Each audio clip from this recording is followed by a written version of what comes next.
Hey guys, this is Shannon with Nearly Organic Noshing, and I'm going to make a dish that I have made in the past, but today I am going to do it in my Power Pressure Cooker XL. I've done it in the crock pot many times, and I have done this one other time in this Power Pressure Cooker XL, and I've cooked it under pressure because this has a crock pot setting, and you can use it like a pressure cooker. So I know it will turn out perfectly fine if you do it that way. So I'm just going to show you how the chicken turns out, and I will link the other video, how to do it just regular crock pot. It's good both ways. I think I prefer it the crock pot method just because it kind of browns up a little bit better on top. It's super moist if you do it like this, but it doesn't brown up as well. So I'm going to experiment with that a little bit, but the main reason why I'm doing it like this is tonight is because I forgot to take the chicken out this morning. I took it out at lunch today and it's still almost frozen in the middle. So I was not able to put it into the crock pot at lunchtime, which is how I normally do these meals. I take the chicken out in the morning, and then when I come home at lunch, I put it in the crock pot at lunch, and then it cooks until I get home. So I wasn't able to do that, so I am doing it in the Power Pressure Cooker. So I'm going to go ahead and get these guys separated out, and I'm going to debone them just because that's what I prefer. I like to take the bones out of them, so I'm going to go ahead and get them deboned and get them into the Power Pressure Cooker and show you where I go from there. Okay guys, I have my chicken pretty much skinned. I didn't take all the skin off of it, but I did take all the bones out. And I can tell you, I am so spoiled by Zaycon chicken.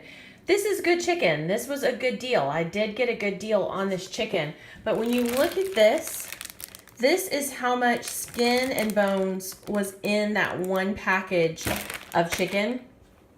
And there's still quite a bit of skin still left on these chicken thighs. So I am spoiled. My other video, I'm sure, is with Zaycon chicken thighs, and they're just so good. Really good. They come boneless, skinless.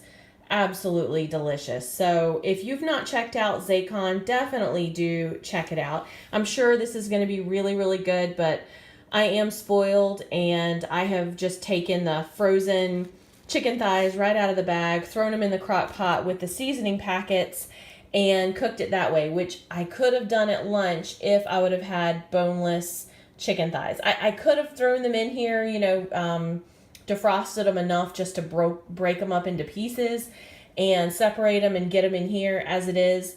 My fingers were so frozen by the time I was done with this, I probably could have chopped off a finger and not known it until I saw blood. So I have the chicken pieces all in here, and now I'm going to put the seasoning, which is 1 packet of ranch, 1 packet of brown gravy, and this is Aldi's. I get these from Aldi's. It's just so much less expensive than the name brand stuff, and gosh, I want to say they're like under 40 cents a pack. And then I have my butter and my peppers, and I think I got these Big Lots, $2.50 for this big container of the Greek peppers. So I'm going to go ahead and get everything dumped in here and get it into its base. Okay guys, I have the chicken and all the seasoning and the butter and the peppers, and I actually dump a little bit of the juice out of the peppers in here. You can see that kind of clear spot right there in the middle. I just like a little bit of the spice of the juice. I think it's makes a good gravy to dish over the chicken and the rice whenever it's done. So I'm going to go ahead and get the lid on this and get it set. Okay guys, I hit the meat setting, which was right here on this, and that's for 15 minutes. It's now going to start bringing it up to temperature. I have my little dial here in the back set to close. See the little button is set matched up with the arrow here, so that is closed, and this is where the steam comes out, and it'll vent for just a couple of minutes before the pressure valve closes.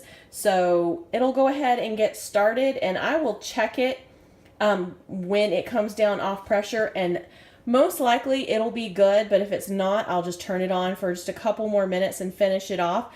But the chicken was frozen when I put it in here, but it is off the bone. So I think 15 minutes is going to be good, and I'll show you what it looks like when it comes out. Okay guys, this is the chicken. I just went ahead and released all of the pressure out of the canner, and it is looking good. The one difference I can tell you is that the peppers, I know the lighting is so not great. The peppers are much brighter than they are when they come out of the crock pot, but the chicken looks really good, and there is lots of broth down there that'll be delicious over the rice.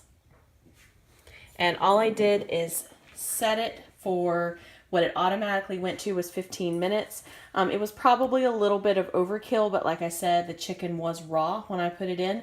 So I wanted to make sure that it cooked all the way through, and it did. So I'm going to finish up the rest of our dinner and get this dished up.